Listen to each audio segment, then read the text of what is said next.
like watching the space shuttle go off. It's just one of those magnificent moments. History is made in El Paso as the Asarco Smokestacks come toppling to the ground. Good evening and thank you for joining us. I'm Jacqueline Crea. Dan O'Rourke has the night off. Well, it took about 33 seconds for the stacks to fall and it forever changed the El Paso skyline. The demolition went off without a hitch, although it was delayed about 10 minutes because someone got too close to the demolition site. The stacks ended up coming down at 6:54 this morning, and this is all that remains. Most of the chimneys disintegrated into a fine dust after the demolition.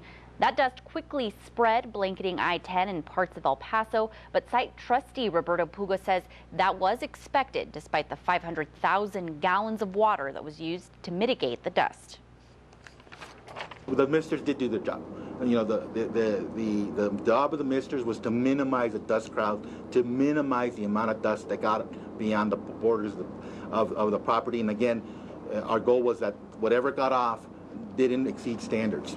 And I think that's what happened.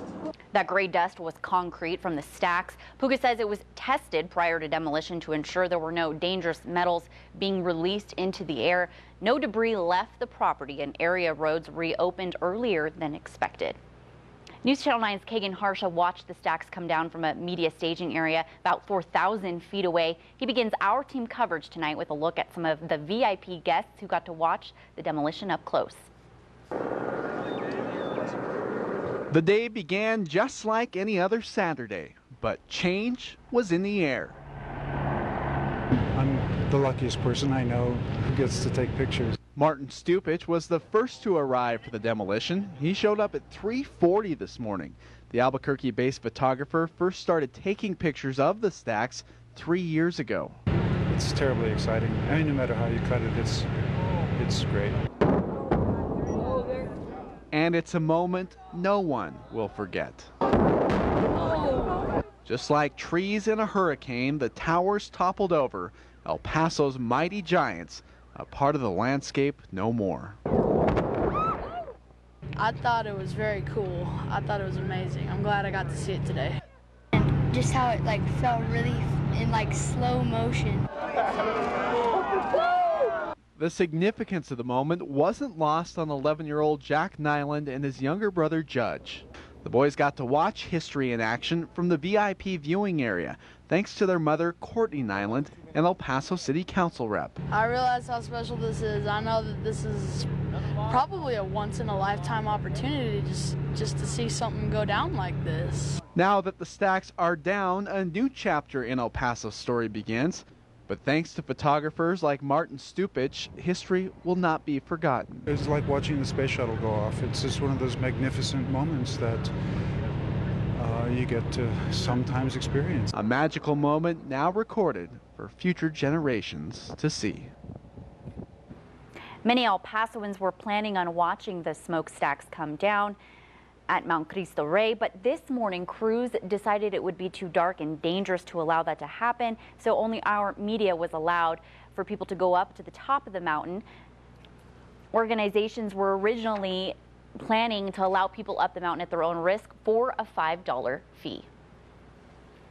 The Asarco refinery closed in 1999, but for decades it provided high-paying jobs for many borderland residents. Some workers remember Asarco as an economic opportunity that helped them feed their families. But stand by. We're going to let you watch and experience this.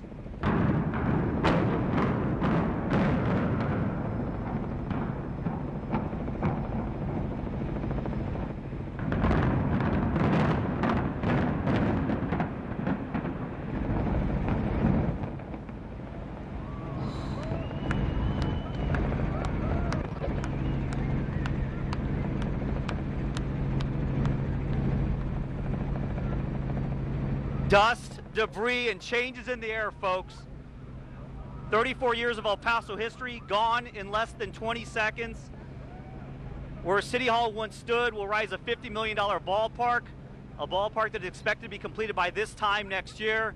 The cloud of dust coming our way down El Paso Street in Franklin, right in front of Cleveland Square. I'm going to put my mask on now because it's about to envelop us, folks. You can see that live picture of the workers that are out there. Here is that exclusive shot from Helicopters Anonymous teaming up with ABC 7 this morning. You can see that dust cloud truly enveloping downtown El Paso. They say this is unavoidable, but you can see those winds just taking that dust as far as it can go. We'll let you take in all of these pictures because this really does signal a new era in the economy of El Paso. So take it in and enjoy it from home and enjoy it from where you're watching us as well.